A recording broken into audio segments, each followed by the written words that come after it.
लोकसभा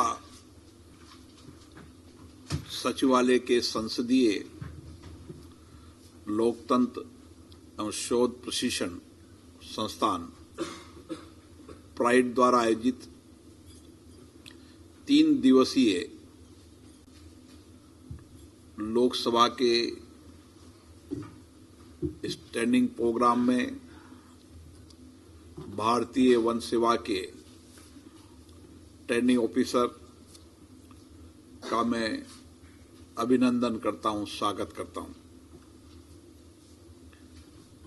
अब सब जानते हैं कि भारत का सबसे बड़ा लोकतंत्र, विशाल लोकतंत्र, विविधता वाला हमारा देश, विविध हमारी संस्कृति, भाषा, वेशभूषा, खान पान और सभी धर्मों को समान रूप से मानने वाला दुनिया के अंदर भारत एकमात्र लोकतंत्र देश है। जहां इसकी विशालता है, वहां विविधता है, वहीं इसकी संविधान की मर्यादा है। दुनिया में सबसे बड़ा संविधान भारत का है। भारत की जनता का संविधान पर विश्वास, भरोसा और संविधान में भारत की हर व्यक्ति की संप्रभुता का अधिकार, समानता का अधिकार, न्याय का अधिकार, ये हमारे लोकतंत्र की विशेषता है। और इसलिए हर व्यक्ति की अभिव्यक्ति और जनता के द्वारा जनता का शासन, ये हमारे संविधान की विशेषता है। और इसीलिए आप जब इस लोकतांत्रिक देश के अंदर भारतीय वन सेवा अधिकारी के रूप में अपना कार्य करेंगे तो निश्चित रूप से हमें भारत की विविधताएं, वहां की प्राचीनतम संस्कृति और किस तरीके से भारत के अंदर जैव विविधता से लेकर हम पशु की पूजा करना हमारी संस्कृति का हिस्सा रहा है, पेड़ की पूजा करना हमारी संस्कृति का हिस्सा रहा है। इसलिए आध्यात्मिक रूप से भी और हमारी संस्कृति के अंदर भी वन संरक्षण करना हमारी नैतिकता हमेशा रही है। हमारी प्राचीनतम संस्कृति के अंदर वनों से हम किस तरीके से जलवायु परिवर्तन को हमने बिना वैज्ञानिक दृष्टिकोण से उस समय हमारे प्राचीनतम दृष्टिकोण से वनों को बनाना, वनों के आधार पर पर्यावरण को संरक्षण करना, जीवों की सुरक्षा करना, जंगलों के अंदर जंगली जानवरों की सुरक्षा करना, ये सब हमारी कहीं न कहीं प्राचीनतम संस्कृति का हिस्सा रहा है। और इसीलिए कहते हैं कि लोकतंत्र हमने आजादी के बाद नहीं सीखा है। लोकतंत्र हमारा प्राचीनतम है और दुनिया के मदर ऑफ डेमोक्रेसी भारत की है। और जब मदर ऑफ डेमोक्रेसी की बात करते हैं तो हम उस मदर ऑफ डेमोक्रेसी के अंदर जो हमारे जीवन के हिस्से रहे हैं, जो हमारी संस्कृति रहे, संस्कार रहे, कार्य प्रणाली रही है, व्यक्ति के जीवन जीने की कार्यशैली रही है, उसको ध्यान में रखते हुए नए परिप्रेक्ष्य में आपको काम करना है। क्योंकि दुनिया के अंदर जलवायु परिवर्तन एक चुनौती बन चुका है, लेकिन भारत ने हमेशा हमारी संस्कृति, आध्यात्म में विशेष रूप से जलवायु परिवर्तन का विशेष ध्यान रखा है। लेकिन कई समय आता है कि विकसित देशों के भौतिक संसाधनों की अत्यधिक प्राप्ति के कारण, नई औद्योगिक क्रांति लाने के कारण कहीं न कहीं भारत के अंदर भी इसका प्रभाव पड़ा और इसलिए भारत ने जलवायु परिवर्तन के लिए विशेष चिंता व्यक्त की है।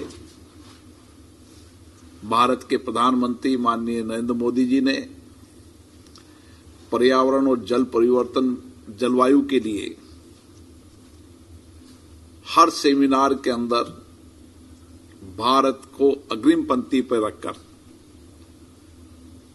नेतृत्व किया है और देश के अंदर किस तरीके से हम पर्यावरण, जलवायु परिवर्तन, जीव संरक्षण के लिए प्राचीनतम काम करते रहते थे और उन्होंने कहा है कि व्यक्ति की जीवन जीने की शैली ये सबसे महत्वपूर्ण हिस्सा है अपने जीवन का।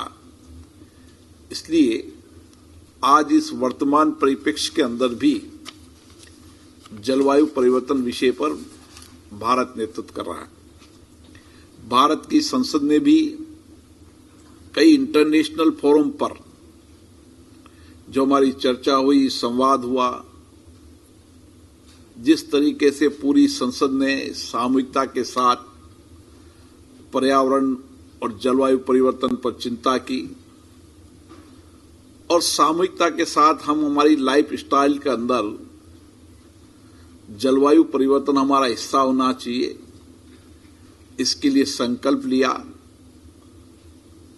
तो हमारी सामूहिकता की शक्ति और सामूहिकता के साथ काम करना, इसके लिए हम कटिबद्ध हैं, प्रतिबद्ध हैं, ये भारत की संसद ने संकल्प लिया और ये चीजें हमने इंटरनेशनल फोरम पर भी बताई कि किस तरीके से भारत ने पर्यावरण, जलवायु परिवर्तन के विषय को लेकर दोनों सदनों में, लोकसभा और राज्यसभा में काफी लंबी चर्चा की और सभी माननीय सदस्यों के विचारों से संसद अवगत हुई, सरकार अवगत हुई, ताकि हमारी कार्य योजना और नीति ऐसी बननी चाहिए जिससे कि हम पर्यावरण को सुरक्षित कर सकें और जलवायु परिवर्तन को ठीक से मेंटेन कर सकें और उसके साथ साथ विशेष रूप से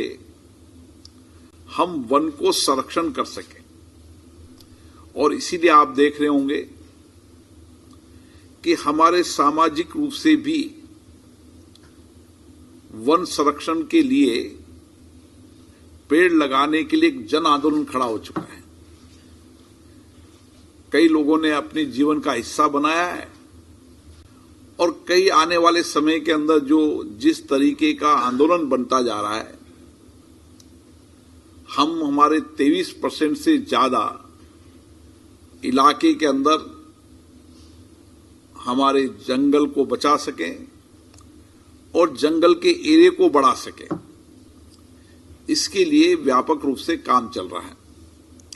तो आप जब संसद में आए तो आप संसद के अंदर जो भी वन, पर्यावरण, जलवायु परिवर्तन पर जो भी डिबेट हुई है, चर्चा हुई है, उसका आप अध्ययन करेंगे। जो नीतियां, पॉलिसी बनी है उनका अध्ययन करेंगे, कानून बने हैं उनके अध्ययन करेंगे, क्योंकि ये भारत के अंदर बहुत पहले से इसको लेकर 1864 में तत्कालीन ब्रिटिश सरकार ने इंपीरियल फॉरेस्ट डिपार्टमेंट की शुरुआत की थी। तो आप देखेंगे संसद में हमारे पास 1860 से रिकॉर्ड पड़ा है। उस समय किस विचार से इसकी विभाग की शुरुआत हुई थी, क्या इसकी नीतियां थी, क्या पॉलिसी की, क्या काम था, और उसके बाद समय समय पर इस देश के अंदर किस तरीके के कानून बने, नीतियां बनाई, पॉलिसीज बनाई, इसका सब आप जब संसद में अध्ययन करेंगे तो आपकी जो कार्य प्रणाली उसमें और कार्यकुशलता आएगी। हमें कानून का अध्ययन भी होना चाहिए, कानून का ज्ञान भी होना चाहिए और उसके साथ व्यवहारिकता भी होनी चाहिए, क्योंकि अगर हम कानून के आधार पर चलकर हमारे सारे सिस्टम को ब्रेक कर दें, वो भी ठीक नहीं है। इसलिए सस्टेनेबल डेवलपमेंट ये हमारे मन मस्तिष्क का हिस्सा होना चाहिए। इसलिए कानून का अध्ययन भी हो, समय समय पर जो डिबेट चर्चा हुई है, जो आशंका जनप्रति ने जनता की भावनाओं को अभिव्यक्ति की है, वो भी हमारे ध्यान में रहे और उसको मेंटेन कर हम हमारे लक्ष्यों को पूरा करें और किसकी जीवन को अवरोधक भी नहीं करें, किसी के कार्य को अवरोधक भी नहीं करें। ये हमारे को बहुत दो चुनौतियों पे हमें लड़ना पड़ता है, क्योंकि जनप्रतिनिधि आपसे निश्चित रूप से चर्चा करेंगे और आप अपने कानून के हिसाब से चर्चा करेंगे, दोनों चीजें रहेंगी।